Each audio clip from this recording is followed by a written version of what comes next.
В самом сердце Танзании, среди бескрайних просторов национального парка Селус, крупнейшего заповедника Африки, жила необыкновенная пара львов. Они были известны среди сотрудников парка как странники или вечные скитальцы. В отличие от большинства сородичей, эти хищники никогда не присоединялись к прайду, предпочитая держаться в одиночестве.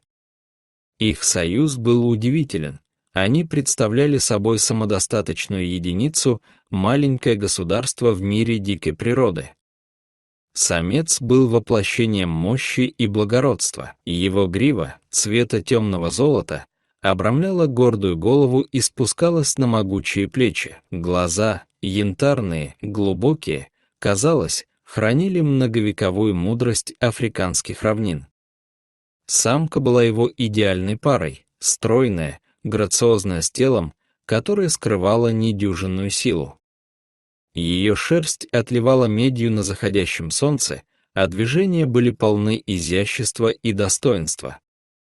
Наблюдатели отмечали, что их отношения выходили за рамки обычного звериного союза. Во время охоты они демонстрировали удивительную слаженность. Самец никогда не отбирал добычу у подруги, а часто уступал ей лучшие куски мяса.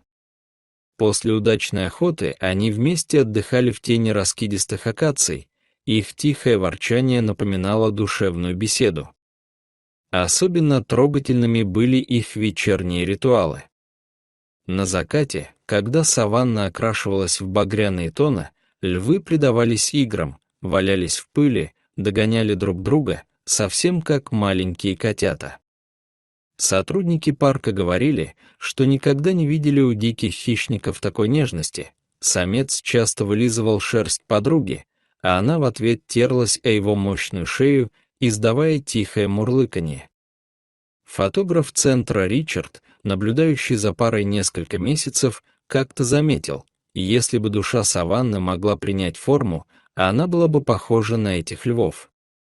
Их связь — это не просто инстинкт, это нечто большее. Когда сезон дождей стал сменяться засушливым периодом, сотрудники заметили изменения в поведении пары. Львица стала менее подвижной, чаще отдыхала, а ее брюхо заметно округлилось. Новость о беременности быстро облетела всех сотрудников парка. Это было значимое событие, поскольку одинокие пары редко дают потомство. С этого момента поведение львов кардинально изменилось. Самка стала искать уединенное место в зарослях высокой травы, где чувствовала себя в безопасности. Самец же превратился в бдительного стража. Он постоянно патрулировал территорию, прогоняя гиен и других хищников, которые могли представлять угрозу. Их знаменитые путешествия прекратились, теперь они редко удалялись от выбранного логова. Местные жители из деревни Нгомби, жившие на границе парка, с почтением относились к необычной паре. Старейшина деревни, мудрая Майя Заира, говорила: «Эти львы — духи равнин, они приносят удачу нашей земле». Утро выдалось особенно жарким, даже для африканской саванны. Первыми тревожными сигналами стали пронзительные рыки львицы, разносящиеся далеко по округе. Это были не звуки агрессии, а крики боли и отчаяния. Роды начались тяжело, прошло несколько часов, а ситуация не улучшалась. Львица лежала без движения в укрытии из высокой травы, и ее дыхание стало прерывистым и хриплым. Самец метался вокруг, поднимая клубы рыжей пыли. Он издавал странные звуки, нечто среднее между рычанием и стоном, который раньше никто не слышал от взрослого льва. Его мощное тело дрожало от беспомощности.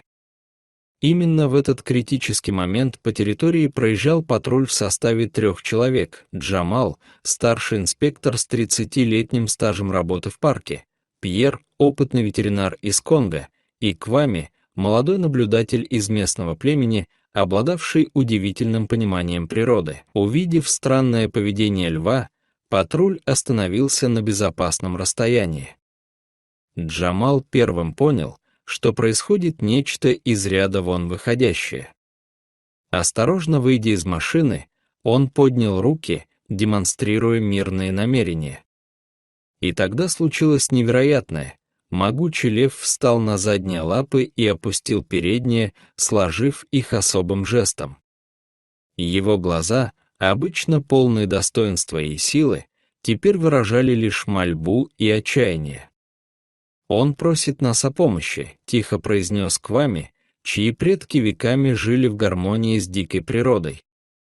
Пьер уже готовил оборудование, транквилизаторы, медикаменты, инструменты для возможного кесарево сечения. Действовать нужно было быстро. Пока Пьер осторожно приближался к львице, самец не сводил с него глаз. Казалось, он понимал каждое движение ветеринара. Аккуратно усыпив животное, они перенесли его в кузов автомобиля. Все это время лев стоял неподвижно, лишь его напряженная поза выдавала внутреннее волнение. Дорога до мобильной клиники заняла около часа. Лев бежал следом, иногда останавливаясь, чтобы прислушаться к доносящимся из машины звукам. Однажды он ненадолго скрылся в зарослях и вернулся с окровавленной мордой, видимо, пытался охотиться, чтобы предложить добычу в знак благодарности. В клинике развернулась настоящая битва за жизнь. Пьер работал под наблюдением Джамала и Квами. Были подключены капельницы с питательными растворами, введены стимулирующие препараты. Прошло почти 40 минут напряженной работы, прежде чем раздался первый слабый писк новорожденного львенка. Один за другим на свет появились 3 крошечных существа. Первый — самец, самый крупный из помета, с уже заметной темной полосой на спине. Вторая — изящная самочка с необычным кремовым оттенком шерсти.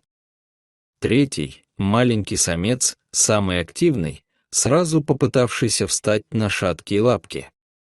Львица постепенно приходила в себя. Когда она открыла глаза и увидела своих детенышей, в них вспыхнула искра жизни. Она слабо лизнула каждого малыша, проверяя их состояние. Все это время лев стоял у входа в клинику.